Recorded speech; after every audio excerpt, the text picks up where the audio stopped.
오늘의 주요 뉴스입니다.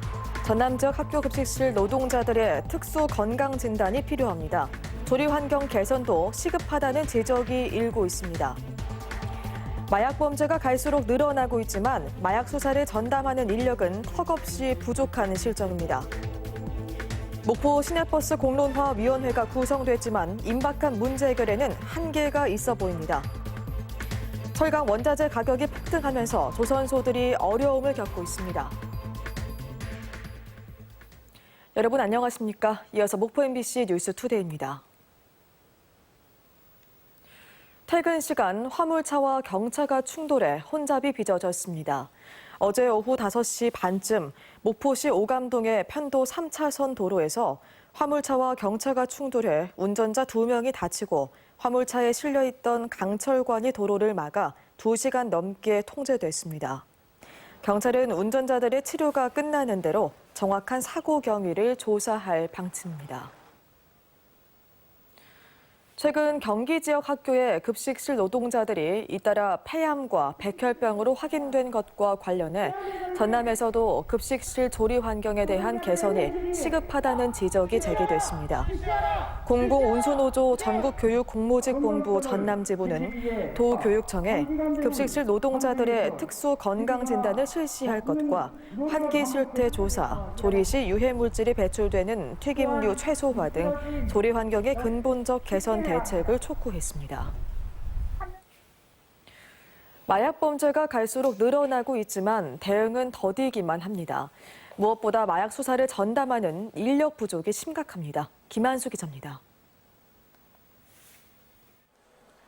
외국인의 국내 입국 제한이 대폭 완화된 건 지난 2000년대 초반. 최대 석 달까지 비자 없이도 국내 입국이 가능해지면서 불법 체류 외국인의 60%가 이 같은 무사증 제도를 악용해 국내에 들어왔습니다.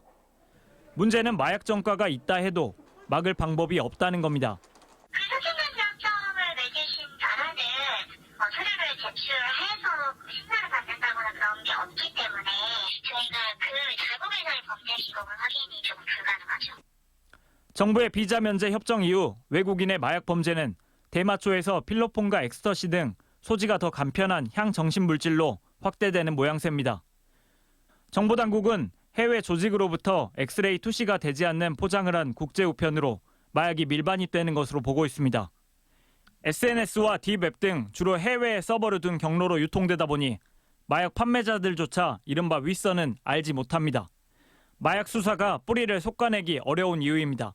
공급 최근 확인이 결국은 안 돼서 단순 투약사 등으로 처분을 받았습니다. 전남경찰청과 전남 21개 경찰서에서 마약 범죄를 전담하는 경찰관은 15명이 고작. 외국인 범죄 정보를 수집하는 인력도 전남을 통틀어 30명에 불과합니다. 외국인과 의사소통이 가능한 경찰관도 부족해 뿌리 내리는 마약 범죄에 제대로 된 대응을 기대하기 어려운 실정입니다. MBC 뉴스 김한수입니다. 목포 시내버스 공론화위원회가 연말까지 휴업 방침을 철회해달라고 버스업계에 요구했지만 버스업계는 아직 답변을 내놓지 않고 있습니다. 이런 가운데 공론화위원회의 두 번째 회의는 현 상태에서는 휴업이 임박한 다음 달 말 연구 용역 발주가 이루어지는 시점이 되어서야 진행될 전망입니다. 더욱이 공론화위원회는 목포시 대중교통에 대한 중장기 대책까지 다룰 예정이어서 당장에 임박한 문제 해결에는 한계가 명확한 실정입니다. 철강 원자재 가격이 폭등하면서 조선소들이 직격탄을 맞고 있습니다. 이대로 가면 선박을 만들면 만들수록 적자가 될 상황입니다. 양현승 기자가 취재했습니다. 연간 30척 이상의 대형 선박을 짓는 현대삼호중공업. 현재 수주 잔량이 82척으로 향후 2년치 작업 물량입니다. 일감은 풍년인데 배를 건조할 때 쓰는 두꺼운 철판, 이른바 후판이 골치입니다. 철광석 가격이 지난해보다 2배 이상 오르면서 후판 가격도 덩달아 급등했기 때문입니다. 선박 건조 원가의 20%가량을 차지하는 후판 가격이 크게 오르면서 조선소마다 올해 수익성 악화가 불가피한 상황입니다. 회사 경영에 큰 부담이 되고 있는 게 사실입니다. 이에 우리 회사는 다각적인 비용 절감 활동과 함께 공정 개선 그리고 생산성 향상을 통해 강제가 인상분을 상쇄하고자 대한조선 등 중형 조선소는 처지가 더 안 좋습니다. 역시 수주 잔량은 넉넉한데 비싸진 후판 가격과 더불어 수급 자체가 걱정입니다. 상당량을 중국 후판으로 써왔는데 중국이 환경 정책 강화를 이유로 철강 생산량을 줄이며 가격이 크게 올랐기 때문입니다. 중국산 후판은 지난해 2, 4분기 기준 톤당 59만 원 선으로 70만 원이었던 국내 가격보다 쌌지만 올 들어 국산 가격을 추월했습니다. 부랴부랴 국내 철강사를 접촉하고 있지만 공급 순위와 협상력에서 대형 조선소에 밀리고 있습니다. 지금의 국산 후판 가격도 부담인데 하반기에는 톤당 100만 원 이상 오를 것으로 전망되는 등 앞날은 먹구름투성입니다. 지난해처럼 연간 20만 톤만 쓰더라도 후판 가격이 10만 원만 올라도 200억 원의 손익 차이가 생기기 때문입니다. 수급에 문제 없도록 좀 해달라라는 요청을 계속 할 수밖에 없는 그런 상황입니다. 이제 대형 조선소 위주로 먼저 수급이 다 돼버린다면 중형 조선소로 가는 이제 강제 물량들이 좀 어려움을 겪을 수가 있다. 더욱이 선박을 다 만든 뒤에야 50% 안팎의 대금을 받게 되는 이른바 헤비테일 수주 탓에 선박 건조 비용을 스스로 충당해야 하는 것도 경영 압박 우려를 키우고 있습니다. MBC 뉴스 양현승입니다. 그동안 5.18 유공자로 인정되더라도 정신적 피해에 대한 보상은 받을 수 없었습니다. 그런데 헌법재판소가 정신적 피해에 대해 재판을 청구할 수 없도록 한 보상법이 헌법에 위배된다고 결정했습니다. 우종훈 기자가 취재했습니다. 광주 민주화 운동 당시 계엄군의 구타와 고문에 육체적, 정신적 피해를 입은 시민들. 유공자로 인정되면 보상금과 의료지원금, 생활지원금 등을 지급받을 수 있었지만 국가로부터 당한 정신적 피해에 대해서는 보상을 받을 수 없었습니다. 5.18 보상법에 따라 보상금을 지급받으면 재판상 화해가 성립된 것으로 보아 정신적 피해에 대한 손해배상 청구가 인정되지 못했기 때문입니다. 하지만 헌법재판소는 재판관 전원 일치로 5.18 보상법의 이 법조항이 헌법을 위반한다고 결정했습니다. 헌법재판소는 지난 2019년 광주지법이 신청한 위헌법률 심판에 대해 5.18 보상법 관련 조항에 정신적 손해에 대한 적절한 배상이 이루어졌다고 보기는 어렵다면서 정신적 손해와 무관한 보상금을 지급한 뒤 정신적 손해에 대한 배상 청구를 금지하는 건 헌법상 자유와 권리를 지나치게 제한했다고 밝혔습니다. 5.18 단체는 헌법재판소의 결정을 반기면서도 국가로부터 입은 정신적 피해에 대한 보상을 받을 수 있도록 법조항이 새로 만들어지길 바랐습니다. 입법하여 정신적 손해배상을 법에 허용하는 대로 받을 수 있도록 헌법재판소의 결정에 따라 지난 2018년 5.18 유공자들이 국가를 상대로 낸 정신적 손해배상 청구 소송도 어떤 결과를 낼지 주목됩니다. MBC 뉴스 우종훈입니다. 독립유공자 단체인 광복회가 민주당과 국민의힘, 정의당 등 여야 5당에게 여순사건 특별법 제정에 당론 채택을 요청했습니다. 광복회는 여순사건은 친일 청산과 분단 극복을 위한 민초들의 투쟁으로 독립운동의 연장선에 있는 위대한 항쟁이라고 강조하고 여야가 초당적으로 협력해 특별 법안을 통과시켜 줄 것을 요구했습니다. 한편 여순사건 특별법안은 지난달 국회 행안위 소위를 통과했지만 이후 전체 회의에 상정되지 못해 논의가 이루어지지 않고 있습니다.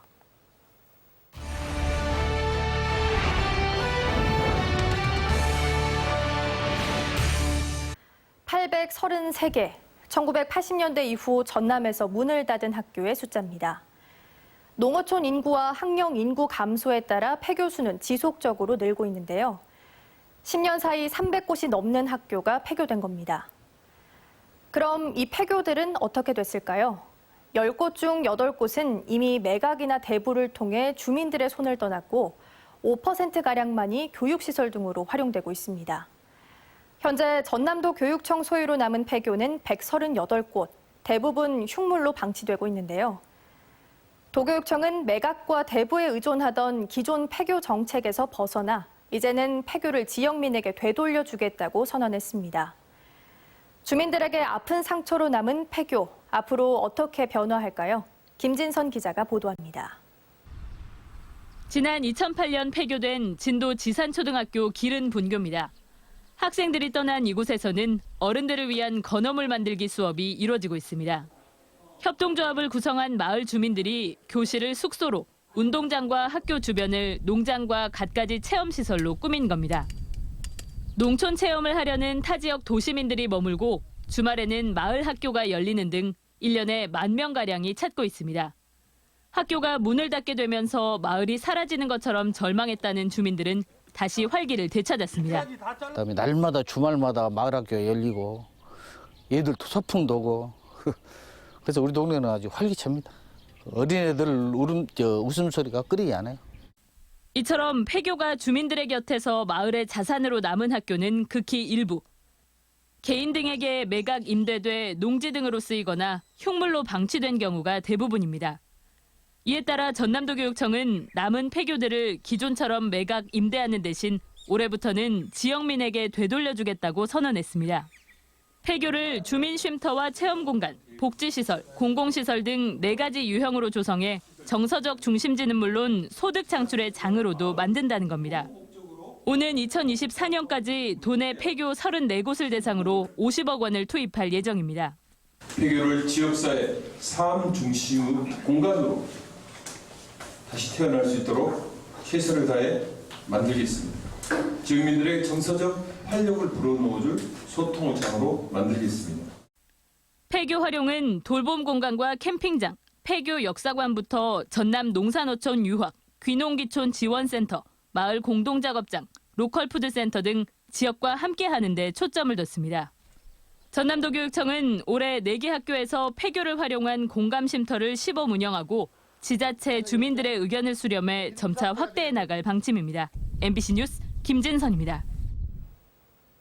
전라남도 자치경찰위원회가 1차 회의를 열고 백혜용 위원을 사무국장으로 선출하는 등 본격적인 활동에 들어갔습니다. 첫 회의에서는 위원회에 부여된 자치경찰 사무담당 경찰 공무원의 임용권을 공식 출범 전일인 6월 30일까지 한시적으로 전남경찰청장에게 위임하기로 의결했습니다.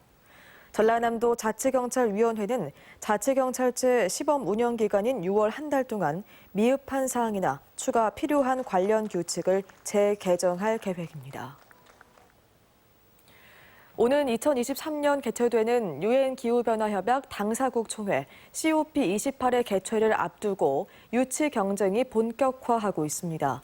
전남도도 남해안 남중권 유치의 뜻을 밝히며 경쟁에 뛰어들었는데요. 앞으로의 전망과 과제를 짚어봤습니다. 조희원 기자입니다. 오는 2023년 열릴 제28차 유엔 기후변화협약 당사국 총회는 아시아 태평양 국가 중 한 곳에서 열립니다. 총회에는 세계 각국의 3만여 명이 참석하기 때문에 개최 지역에 상당한 파급 효과를 가져옵니다. 전라남도가 지난해 7월 일찌감치 개최 의사를 밝힌 이유입니다. 세계 198개국 정부 그리고 기업 그리고 시민단체 NGO 이렇게 다 함께 참여하는 그런 메머드 국제회의가 되겠습니다. 여수와 전남의 경남의 브랜드 가치를 세계적으로 알릴 수 있는 기회가 되지 않겠습니까? 유엔 기후변화협약 개최지가 된다는 건 곧 해양 환경, 기후 이슈의 상징 지역으로 인정받는다는 뜻도 됩니다. 특히 남해안 남중권이 보유한 천혜의 관광 자원을 세계에 선보일 수 있는 기회이기도 합니다. 북쪽으로 그 지리산 국립공원이 있고 또 남쪽으로는 다도해 해상과 또 한려수도가 이렇게 있고요. 그리고 내륙부터 산악 그리고 섬까지 이 남해안 남중권 한 지역에서 이런 다양한 기후를 함께 볼 수가 있는. 전남도는 여수에서 해조류를 이용한 온실가스 저감 기술, 블루카본 등을 시범적으로 도입하고 있어 좋은 평가를 받을 수 있을 것으로 기대하고 있습니다. 단순히 해양 환경을 보호하는 것뿐만 아니라 탄소 저감 능력이 굉장히 이제 뛰어나기 때문에 당사국 국가 중에서 이제 28개 국가가 이걸 이제 공식적으로 그 온실가스 감축 수단으로 이제 공식을 인정을 하고. 문제는 선정 경쟁입니다. COP28 개최지는 아시아 태평양 지역으로 좁혀져 아랍에미리트 외에는 아직 경쟁자가 없지만 국내 경쟁이 치열할 것으로 보입니다. 여수뿐 아니라 부산과 인천, 고양, 그리고 제주까지 유치 추진단을 발족하며 사활을 거는 분위기입니다. 지난 2012년에도 COP28 개최를 노렸지만 탈락했던 전남은 이번에는 10년 수건을 해결할 수 있을 거라 보고 있습니다. 경남하고 전라남도하고 공동 개최, 공동 유치 전선을 펴고 있는 점이 가장 어필할 수 있는 점이라고 생각하고요. 가장 여수가 세계 엑스포 박람회도 성공적으로 개최한 그 저력을 바탕으로 해서 할 수 있다. 전라남도의 COP28 개최 전망과 준비 상황을 점검하는 여수 MBC 토크쇼 뉴스앤이슈는 다음 달 6일 방영됩니다. MBC 뉴스 조희원입니다. 목포시 소각장 설치 사업이 인근 지역에서도 반발을 사면서 난항이 예상됩니다. 무안군 삼양읍 마동마을 등 14개 마을 주민 370여 명은 지난달 목포시의 쓰레기 처리 시설 추가 설치를 반대하는 탄원서를 환경부와 국민권익위원회 등에 전달했습니다. 목포시는 오늘 소각장 공청회를 열 계획이지만 소각시설의 기술적 문제와 사업 절차적 문제 등을 이유로 시민단체 반대가 거센 실정입니다. 해남군은 해남형 청년 주거비 지원 사업을 통해 신청서를 제출한 지역 거주 청년 50명에게 월 10만 원의 주거비를 최대 10개월 동안 지원합니다. 전남 노후 관광지 재생 공모 사업에 선정된 영암 왕인박사 유적지에 스마트 관광 안내 시스템 등 열린 관광지가 조성되고 야간 경관 조명도 2022년까지 설치됩니다. 전라남도 농업박물관은 다음 달 5일 농업테마공원 다랑이논에서 전통 모내기 체험과 마당극 공연을 개최합니다. 전라남도가 올해 국비 55억 원을 확보해 도민 누구나 무료로 집 근처에서 디지털 교육을 받을 수 있도록 역량 강화 사업을 실시합니다.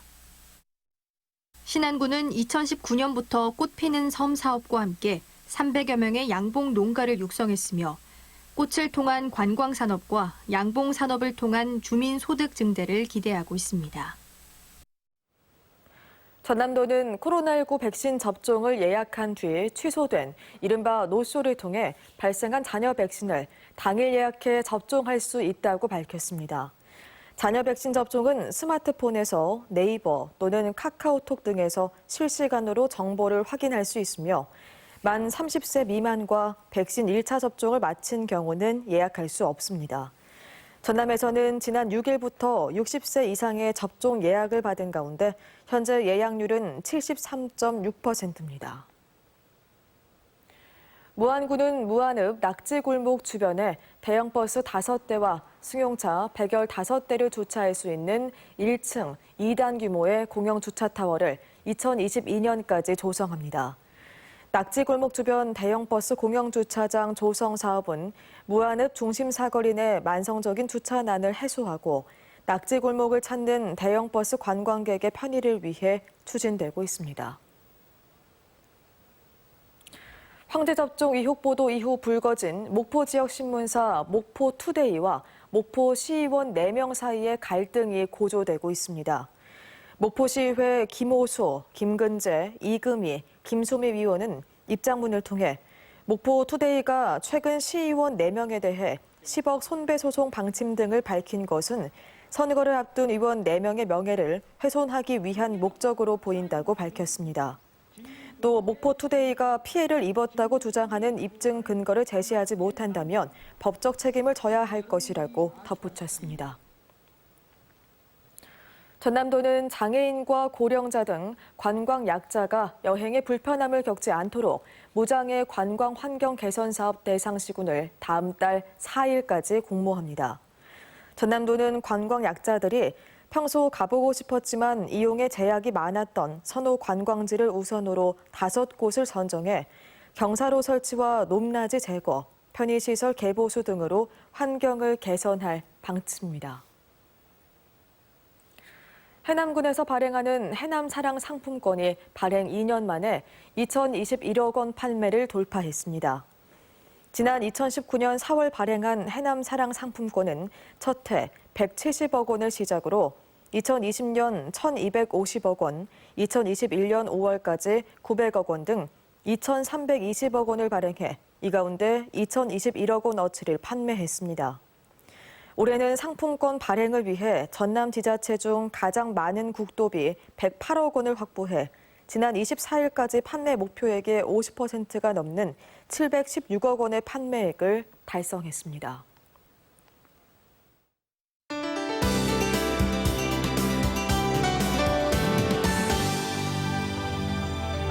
오늘 대체로 맑다가 오전부터 하늘이 흐려지겠고요. 낮 한때 비가 내리겠습니다. 양은 5에서 20mm가 되겠고요. 천둥과 번개, 우박이 동반되겠고 강한 돌풍이 불겠습니다. 이에 따라 해안과 내륙을 중심으로 강풍특보가 내려질 수 있는데요. 안전사고에 각별히 주의하셔야겠습니다. 한편 비가 오면서 날은 서늘하겠습니다. 낮 기온 목포 22도, 해남은 23도가 되겠습니다. 미세먼지 농도는 보통 단계로 공기질은 깨끗하겠습니다. 오늘은 바레만 부근에서 동진하는 저기압의 영향을 받다가 벗어나겠습니다. 다음은 자세한 지역별 날씨입니다. 우리 지역 흐린 가운데 낮 동안 강한 비가 내리겠습니다. 낮 기온 한평 23도, 무안은 22도로 서늘하겠습니다. 그 밖의 지역도 낮 동안 요란한 비가 내리겠습니다. 낮 기온 강진과 장흥 24도까지 오르겠습니다. 흑산도 홍도와 최서남단 가고도의 낮 기온 21도가 되겠고요. 강풍주의보가 내려진 가운데 물결이 최고 4m까지 매우 높게 일겠습니다.